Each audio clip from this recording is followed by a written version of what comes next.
Assalamualaikum warahmatullahi wabarakatuh. Perkenalkan nama saya Muhammad Nofar Syahputra dengan NRP 5025251075. Di sini ingin melakukan demo untuk praktikum software data modul yang ketiga. Nah, untuk problem yang saya selesaikan kemarin itu AC1, yaitu problem zona tempest, di mana sebenarnya problem ini itu gampang, yaitu menerapkan algoritma depth search dari start node yang berbeda-beda dan disuruh untuk mengecek apakah dia bisa menjangkau dari start node ke node tertentu. Nah, karena di sini sudah disediakan template, di sini maka saya akan menggunakan template tersebut yang sudah diberikan, dan dari template itu diberi beberapa fungsi untuk inisialisasi agency list, kemudian untuk menambahkan vektornya, menambahkan node-nya. Karena di sini node-nya itu undirected, maka dilakukan pushback 2 kali. Dan untuk DFS-nya sendiri itu menggunakan stack secara iterasi. Nah, untuk yang diubah itu dari output-nya.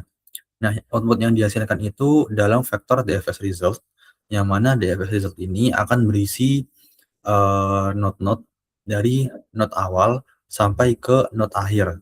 Di mana node akhir ini tandanya dia tidak bisa mengakses node lagi. Nah, untuk ngecek apakah dia udah benar atau tidak, itu di sini integer A sama B itu adalah integer start dan juga end. Nah, pada saat DFS result-nya itu berhasil dimuat hasilnya, maka kita akan melakukan iterasi untuk setiap node yang berhasil dilalui, maka kita menggunakan variabel counter untuk di-increment. Nah, kalau seandainya node itu sama dengan end node, maka final yang awalnya 0 akan berubah menjadi variabel counternya. Sehingga jika finalnya itu memiliki nilai atau bukan 0, maka akan menghasilkan ya dengan nilai counternya berapa. Jika finalnya masih 0, ya berarti node tersebut tidak terdeteksi. Lanjut, langsung aja dijalankan.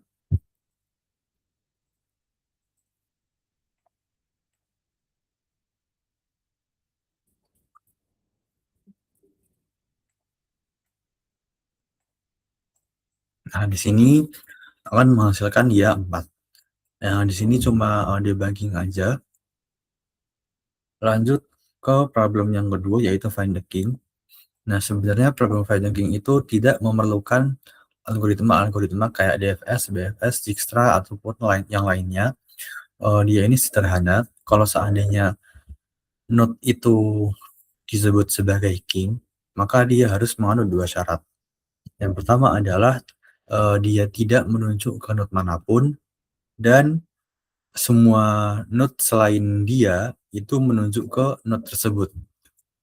Jadi kita bisa langsung melakukannya itu pada saat dia input. Karena kalau di input ini node yang pertama itu diibaratkan akan menuju ke node yang kedua. Jadi ini itu tujuan, ini asal, dan yang kedua ini adalah tujuannya.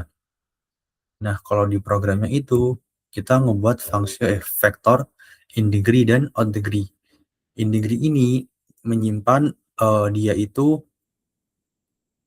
ditunjuk berapa kali oleh node yang lain, dan out degree itu menunjukkan dia itu menunjuk ke node mana berapa kali. Nah, seperti yang tadi sudah saya bilang, kalau seandainya out degree-nya 0 dan in degree-nya sama dengan n-1, maka dia dianggap sebagai king. Langsung coba aja.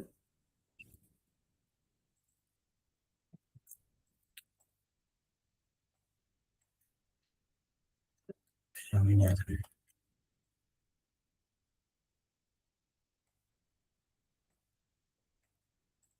Nah, hasilnya sesuai dengan output yang diharapkan.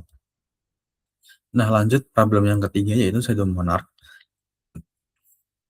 Sebenarnya problem shadow monarch ini merupakan implementasi dari algoritma Dijkstra yang digunakan untuk mencari nilai keamanan tertinggi.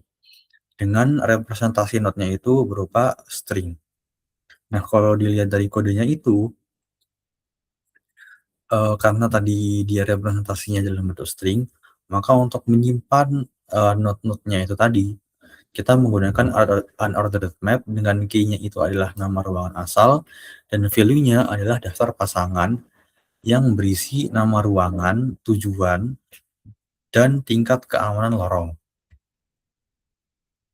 Nah, kita juga menggunakan unordered map lagi untuk menyimpan keamanan tertinggi, yaitu max safety-nya, dan juga priority queue untuk algoritma Dijkstra-nya. Nah, di sini karena algoritma Dijkstra itu selalu diinisialisasi dengan nilai tak terhingga, maka untuk start node akan dimulai dengan nilai 2 juta. Nah, mulai loopingnya untuk mengakses priority queue-nya, di sini sama dengan algoritma Dijkstra pada umumnya, cuma perbedaannya adalah di bagian ini, jika menemui end-node yang sudah diharapkan, maka akan memunculkan current safety, dan jika current safety-nya itu kurang daripada max safety, maksudnya adalah jika nilai keamanan rute yang sedang kita pegang itu ternyata lebih kecil dari catatan terbaik yang udah kita simpan di max safety tadi, maka diabaikan. Lalu untuk mengecek semua lorongnya, kita ambil node asal dan juga weight-nya. Nah, keamanan rute baru itu adalah nilai terkecil antara jaminan yang udah ada dengan lorong yang akan yang akan dilalui dengan menggunakan algoritma minimum antara current safety dan juga weight-nya. Nah, jika ruangan tujuan itu belum pernah dikunjungi atau kita menemukan rute baru yang jaminan keamanan yang lebih besar dari yang udah ada, maka kita akan update nilainya. Jadi max safety-nya tadi akan kita isi node-nya dengan path yang lebih aman. Dan kemudian masukkan rutenya itu ke dalam antrian priority queue supaya nanti bisa kita evaluasi lagi. Langsung aja kita demokan.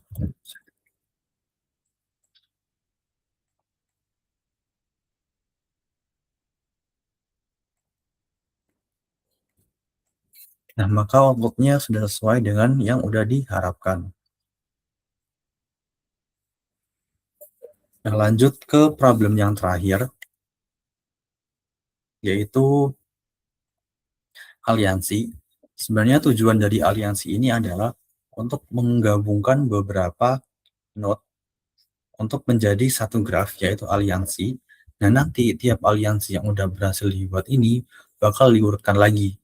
Nah, untuk menggabungkan kota-kota ini menjadi satu aliansi, itu ada syaratnya. Dengan yang memiliki kekayaan tertinggi, karena kan tiap node atau tiap kota itu memiliki kekayaannya masing-masing. Nah, ketika mereka digabungkan menjadi aliansi, maka kita akan melihat kekayaan mana yang lebih tinggi. Jika kekayaan suatu kota itu lebih tinggi daripada yang lain, maka kota tersebut akan menjadi semacam bosnya lah, atau yang akan menjadi pemimpin dari aliansi tersebut. Dan yang lainnya akan menjadi anggota dari aliansinya. Nah, untuk kodenya itu, sebenarnya di sini saya menggunakan template kode yang udah diberikan di hint, dan kalau tidak salah, di template kode itu cuma dikasih 2 fungsi, yaitu fungsi find dan juga fungsi unite, dan sisanya itu kita buat sendiri untuk input dan output-nya. Nah, untuk input-nya ini, saya ngebuat struct node yang nanti untuk mempermudah prosesnya, yang berisi parent-nya berapa, dia aliansinya berapa banyak, kemudian total wealth, nama, dan juga visitor. Dan di sini ngebuat agency juga yang berisi vektor yang berisi struct node ini, dan juga map, karena tadi representasinya itu dalam bentuk string, supaya nanti bisa diubah dari nama ke angka supaya lebih gampang. Nah, find ini untuk mencari bos tertinggi dari suatu kota, dan sedangkan yang unit ini adalah untuk menyatukan dua kota tadi menjadi aliansi. Nah, ini udah sesuai dengan yang syarat tadi. Kalau seandainya weld-nya itu weld A itu kurang dari weld B, maka swap. Maksudnya apa? Supaya nanti si root B itu akan menjadi bosnya. Nah, di sini membuat function komparator. Nah, untuk inputnya sendiri, algoritma utamanya itu ada di sebelah sini.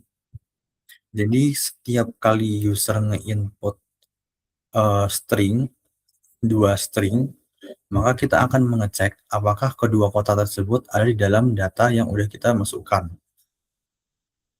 Kalau ada, maka kita gabungkan menjadi satu aliansi dengan function unite.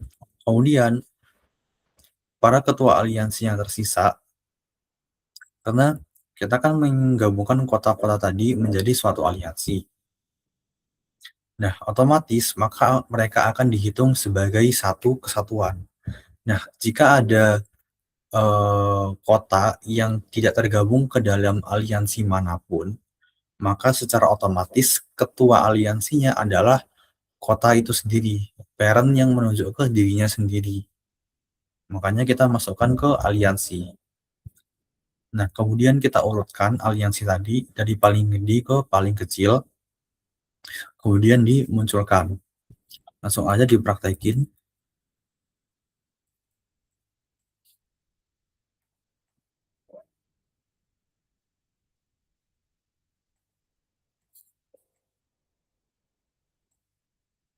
Dan di sini output yang dihasilkan itu sudah sesuai dengan yang diharapkan.